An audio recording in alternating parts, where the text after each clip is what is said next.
All right. Let's talk about. I did a review. I saw.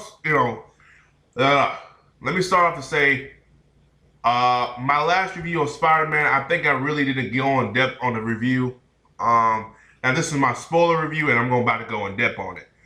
Um. Okay. I saw the Amazing Spider-Man 2 weeks. I got an early screening. The reason I saw the early screening was my what's we call it? My friend. He works at a theater. He got early screening today. I guess he won some award or something in the theater. I guess he said he wanted to just see the Amazing Spider-Man early because it came in a few weeks ahead of time. You know how the theaters get it. So he saw it. He asked the guy. They told him that you could bring a friend, and he told me. I was like, I'm down for it. So I went and saw it. I did not like it. The reason I didn't like it, I'm about to get into right now. Spoiler talk. Step by step, let's go. This film is so similar to Spider-Man 3, and here's what I'm talking about.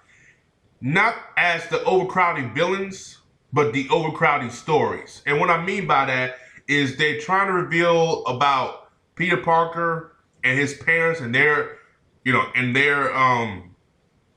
story and why they got killed or what were they doing, why they leaving with his aunt and his uncle. That's explained. They also explain Harry Osborn and Norman Osborn, kind of like virus or something like that they have, or disease, my fault, disease they had. They also explain Electro and his story, how he becomes Electro in this movie, and also he's a huge Spider-Man fan. I mean, huge fan of Spider-Man. They also explain the Gwen Stacy's. No, my fault. They don't explain it, but the Gwen Stacy and Peter Parker love triangle, that is full effect through this whole movie, and that's my major gripe with this movie. Pretty much they were building up to the City of Six movie, that's coming out, I think, next year, I believe, with all those other villains. So it was just overcrowded with about a build up, a love triangle, not a love triangle, a love relationship, a story, I guess a backstory of how Peter's parents died, which we already know, and it kind of explained Oscorp is bad. We already knew that shit, so I don't know why they went through that all bullcrap. But going on and on, I'll say this. I probably didn't say in my other one. Andrew Garfield is a great Peter Parker. I'm not taking nothing away from him. It's the dialogue and the material he has that's not that great to me. I guess I like Sam Raimi's dialogue because here's my thing, guys. I'm comparing this to Spider-Man 2. And somebody told me I shouldn't, but I need to. That movie, Spider-Man 2, regardless of what you say, is still considered to be, for many fans, the greatest superhero film to date. It's still in some people's top 5 or top 10 lists. So this shit had to really show the fuck out of me, because people still talk to this day the Spider-Man and Dr. Octopus train sequence. To this day, how great that was. So yeah, I'm grading that movie off of this. Now, The Amazing Spider-Man was better than Spider-Man 1.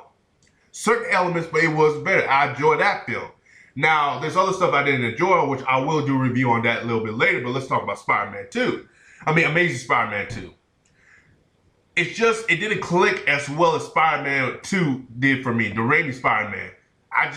It didn't click for me. It was overcrowded. Yes, Spider-Man 2, they didn't have overcrowded. They focused on very, very good character development. The fight scenes in here, like I said, magnificent. Electro looks like a boss. Jamie Foxx did a great performance.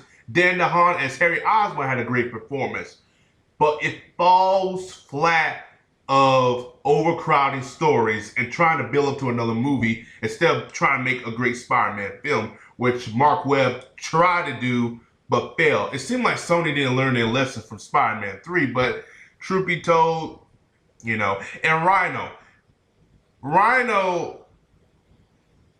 was just a cameo in this movie, y'all. You see him in the first scene, early on in the scene. Your ass will see him in the later on in the scene, and that's it. He's not even 3 villains in there. Um, Also, the trailers, they show you every fucking thing in the movie. That's why I could have did this review in fucking 2 or 3 weeks ago. Before I saw that on that early screening, because exactly what you saw in the trailer, you saw in the movie. Henceforth, it's just my problem with it is, I guess it for a Spider-Man 2 film, I expected more. I wanted this film to be better because I got the Winter Soldier and that kicked everything out the park. I thought Winter Soldier would be bad and Spider-Man 2 would be bad. Spider-Man 2 would be amazing. Like the title, amazing. This is not amazing. This is barely decent.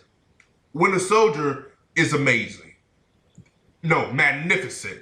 This is decent.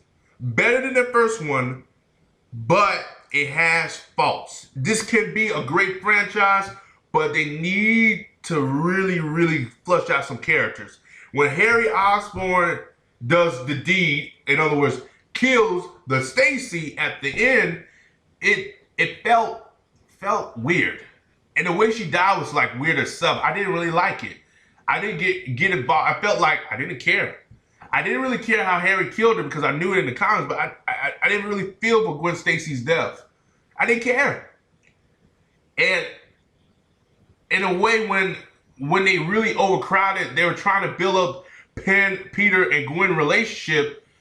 At that point, when I was thinking to my head, I really hope she dies because I do not want this in another movie. I really don't. I just don't want more focus on their love life. I don't care for that. Hell, I'll take a love triangle. I mean, I really take that. So overall, y'all, this film was much needed. It was. All I'm gonna say is this is my rating for the film as a whole. The Amazing Spider-Man, I gave it a 7.5 out of 10. Better than the predecessor, which I will do a review on that probably before this one comes out. This is the spoiler talk. On the spoiler review on Amazing Spider-Man. But overall, y'all, I did enjoy it. If y'all enjoyed it, go ahead. It just, for me, it wasn't my favorite film of the all time. I think this film is worth not full price. That's all I'm saying. So yeah, like, subscribe, y'all. And what do you think of Amazing Spider-Man 2? I think it was a decent film, but not a film that I'll go back and watch again. Winter Soldier was those films that I'll go back and watch again. But yeah, like, subscribe, y'all, and peace.